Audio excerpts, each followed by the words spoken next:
King Arthur's Sword. A sudden breeze stirred the reeds around the lake and ruffled the silvery surface of the water. Sarah and Jamie paused as they strolled along the track at the water's edge and looked at the peaceful scene. Listen to that wind. It sounds like music. Did you see something? Just under the water over there. No. I thought I saw a hand. Must have been seeing things. See that? It was a hand. It came up and grabbed that stick you just threw in the lake. Look out! It's throwing it back at us. What kind of lake is this? One with bad-tempered women living in it, in blue gowns. Don't like the look of her much. You're right. She does look in a bit of a mood. Think we might be in trouble. Who is it? Who disturbs my slumbers? I'm sorry if we woke you up. But how are we to know anyone was asleep down there? I'm not supposed to stir from my watery bed until it's time for Excalibur to come home to rest. Excalibur? What's that? King Arthur's sword, silly. I thought you read the Knights of the Round Table. So that's where we are. Lake Avalon. And she must be the Lady of the Lake. So you have read it after all. I can remember something about King Arthur coming to die. And then he'll ask Sir Bedivere to throw Excalibur back into the lake. For the lady to catch. So that's why she grabbed my stick. Right, she thought it was a sword. If you've quite finished, perhaps I can get back to sleep. Oh, what is it now? Looks like a boy with a horse and cart. Carrying lots of bits of metal. Oh no! Was carrying lots of metal. What is all that stuff? Whoa! It looks like armour. That's because it is. You could help me pick it up instead of just standing there asking stupid questions. Sorry. Where are you taking all this? To the castle of the moonless night. Look, I'm sorry I snapped at you, but these are dark, difficult times. How come? Yes, I thought King Arthur was a good king. He is, but he's been challenged. You must have come from a long way off if you don't know that. We do. I'm Sarah, by the way. This is my brother, Jamie. My name's Mark. I'm an apprenticed armourer. So what's all this armour for then? It's been made specially for the moonless night, for his fight for the kingdom. Surely he hasn't challenged King Arthur. Yes, he has. He's challenged him to single combat to seize the crown. Everyone knows he can't lose. He's got Excalibur. Excalibur? Oh, it's you again. I thought you drifted off to sleep. No. I was waiting to see what this young boy had to say. My lady. Does Arthur no longer have Excalibur? The moonless knight stole it from the king's apartments in Camelot. How is that possible? Excalibur is a magic sword. It belongs only to King Arthur. He had help, of course, from the magician, Brag of Bragaren. Who is that? While he tells everyone he's the most powerful magician since Merlin was young. Yes. What about Merlin? Shouldn't he be sorting all this out? Merlin's magic isn't what it was. He's getting old. He can still change himself into other things when he tries. Other people even. But he's no match for an up-and-coming magician like Brag of Bragaren. Well, something has to be done. Without Excalibur, Arthur will be defeated. And this moonless night will take his place as king. But what can we possibly do about it? I'll tell you. You two strangers must get the sword back and return it to King Arthur, without delay. Why us? Because you're here. Because you woke me up by throwing a log in the lake. A log? It was only a little stick. And because if anything goes wrong, you won't be missed. Charming. We'll do it. At least we'll try. But we can't promise anything. Just do your best. The moonless knight and his magician won't be expecting the likes of you to come for Excalibur. Now I must go. Remember, just do what you can. This is very important. We will. Don't worry. Ugh. You two better come with me to the castle of the moonless night. What, on that rickety old cart of yours? Yes, jump in the back. Okay. Come on, Jamie. It's not that bad. All right. Hold tight.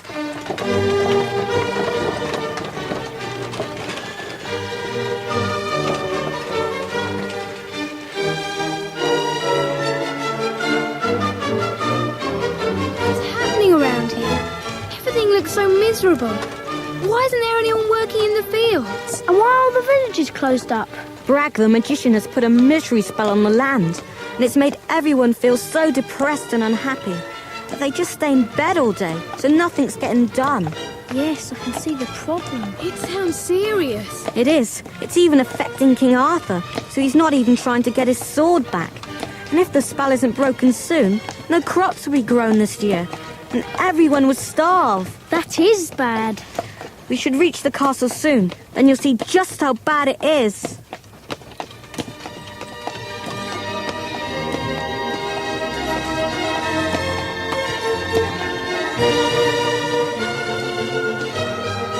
What's this place with all the tents? It's the king's encampment. They're all looking really fed up. See that glum-looking man staring at his feet? That's Arthur. He marched on the moonless knight's castle, meaning to besiege it. But then Bragg cast his misery spell, and so he just stopped. He's been camping there ever since. And looking miserable. And that's right. How are we going to get into the castle? We can't just walk in. Why don't we hide under all this armour? Mark can smuggle us in.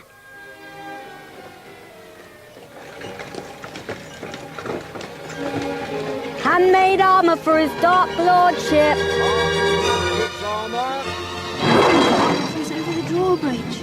Is that music I can hear? I think so. And guess what? I can see some people dancing. Maybe Bragg's put a happy spell on everyone inside the castle. Shh, down there. They hear you. I'm just going to ask someone the way, so keep still. Sorry. Excuse me, Yes, sir. can someone show me the way to the Moonless Knight's private quarters? I have handmade armour for him. Certainly, young sir. It's just over there. Through that door. Thank you. I think it's time for us to get out of here. Well, no one's looking. Easy, does it? See you, Mark. Good luck. Thanks. How about trying that tower? Why not? Come on. Quick, get inside the door. Look, there's a notice. Bragg the Great, magician to his dark lordship. Keep out. Oh well, suppose we've got to start looking somewhere. So why not the magician's place? Here goes.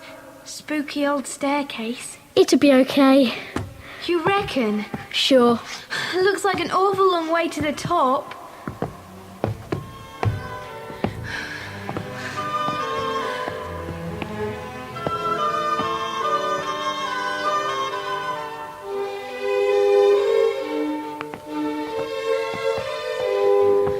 Well, here we are, at the top.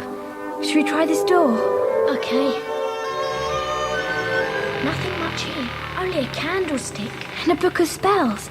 Look, it's open at the page for changing into a terrifying apparition. You're kidding. No, I'm not. Look for yourself. Sarah, run! It's a huge monster with 2 heads and huge claws! No, wait a minute. Look at its reflection in that mirror. It's really only a small, thin man, not a monster at all. I'm not running from him. Get down, Jamie, on your hands and knees. What for? You'll see. Have a nice trip, Bragg of Braggerin. Bye-bye.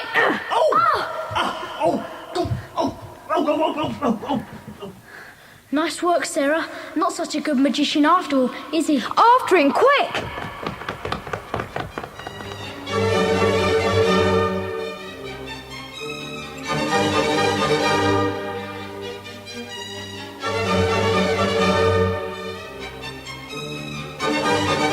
Now, where is it? The wand! He's trying to get his magic wand! Quick, grab it! Got it! What have you done? When a magician's wand is broken, his spells are broken too. Good, and the best place for this is in the moat. I'm ruined! Ruined! Tough. Now tell us where Excalibur is. Excalibur? What do I care about a sword? I want my wand! Oh, do stop making that noise and tell us where the sword is. If it means nothing to you, then it won't matter if we know, will it? The Moonless Knight has it in his apartments. But if you go anywhere near Excalibur, He will slice your heads from your shoulders with it. Just tell us which way to go and let us worry about that. Willingly. You'll find him in the tower at the far end of the Great Hall. My lord will soon deal with you. Right, Jamie, let's not hang around here any longer. Okay, Excalibur, here we come.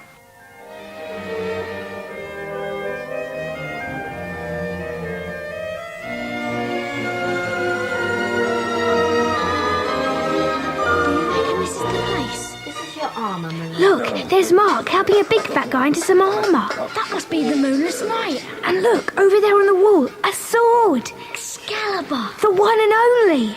Mark's seen us. It's all right. He's keeping his dark lordship busy. But we can creep over there and pluck the sword right off that wall. My lord, there is villainy afoot. Eh? What's this? Young thieves in my apartment! Leave them to me, my lord.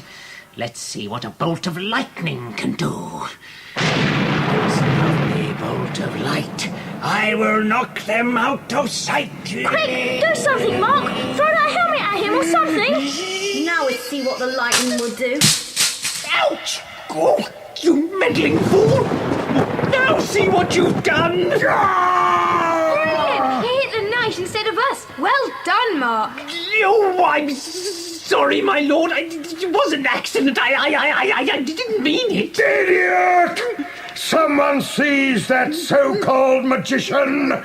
Chain him up in the deepest, darkest, dampest, most rat-infested, smelliest dungeon you can find. Until I can think of something really unpleasant to do with him. God! Yes, my lord. It was an accident. Come on, It was an accident, my Quick, lord. Jamie, while no one's looking, grab the sword. Got it. Make a run for it. Come back here, you little dog! The guards will be after us. We've got to escape somehow. What do you think? Could we squeeze through one of these windows? Well, it's a long way down, but there is a moat at the bottom. What do you reckon, Mark? Well, we haven't got much choice. We'll have to jump. Me first.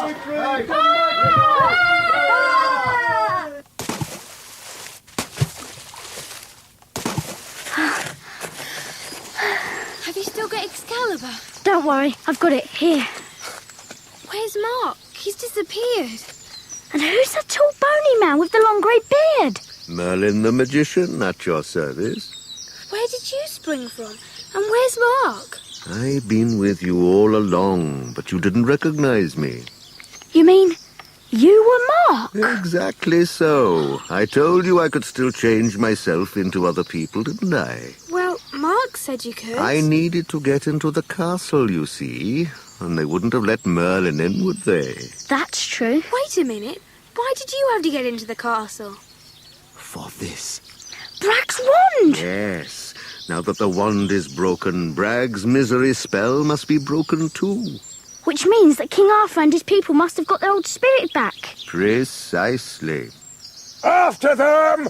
Don't let them get away! I think we should hasten to Arthur's tents. Now! Good idea.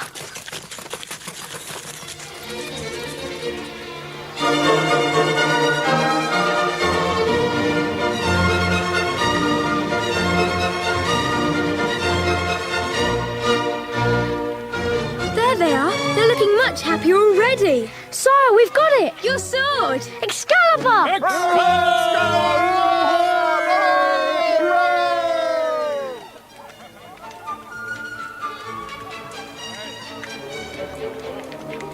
So, Merlin, does everything go according to plan now? It certainly does. You mean King Arthur attacks the castle? The Moonless Knight gets locked up in a dungeon along with Bragg. And a jubilant King Arthur returns in triumph to Camelot. Now that he's reunited with Excalibur, I imagine there will be a month of feasting for everybody. That sounds good. I can't wait. Jamie, I think maybe we better be getting back home, don't you? Shame. I could just do with a good feast. Thanks, Merlin, for the ride and everything. My pleasure. I'll make sure you get back home safely. Goodbye. Bye.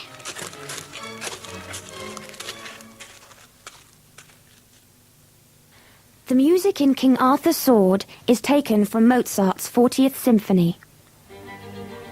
At the start of the first movement, the violas play a whispered accompaniment while the violins play a flowing melody that rises and falls, like waves.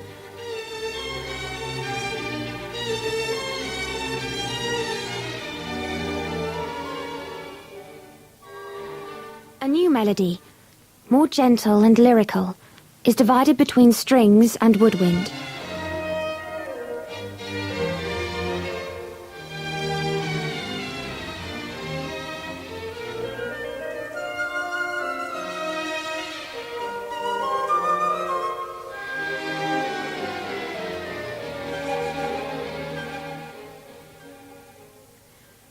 During the development section, the opening theme is played in many different guises.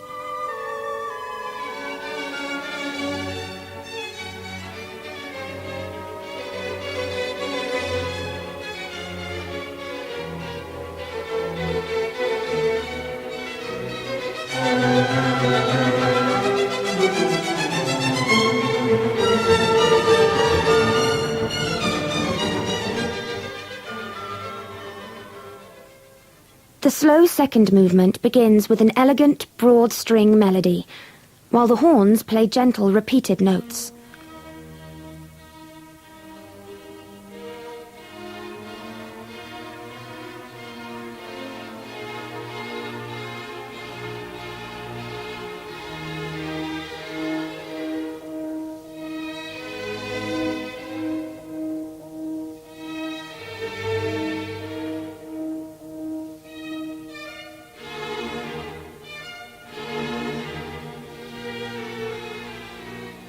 A fluttering figure in the strings makes its appearance early in the music.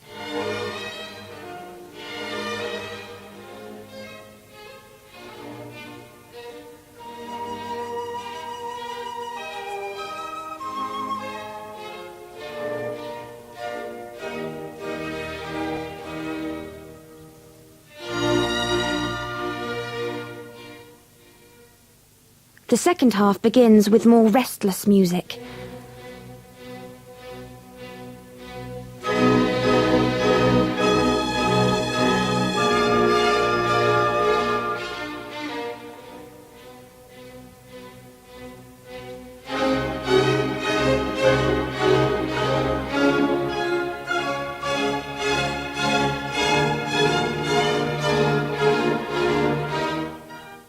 In the third movement, the violins and bassoons play a new tune, while the other instruments play the first tune, at the same time.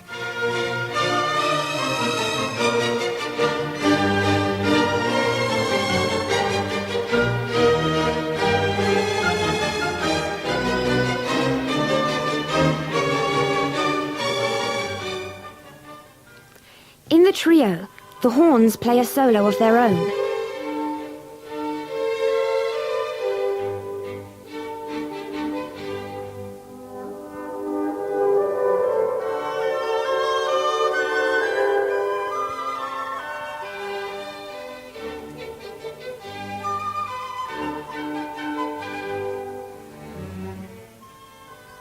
At the beginning of the fourth and final movement, the violins again have the important first tune, which begins by climbing up the chord in steps.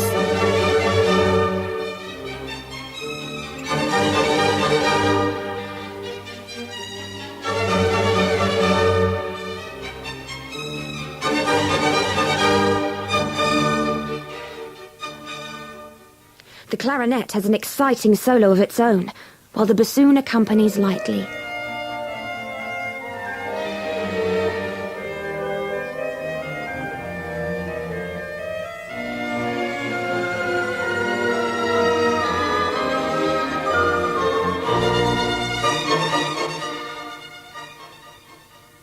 In the development section, the climbing tune is shared in turn between all the orchestral instruments.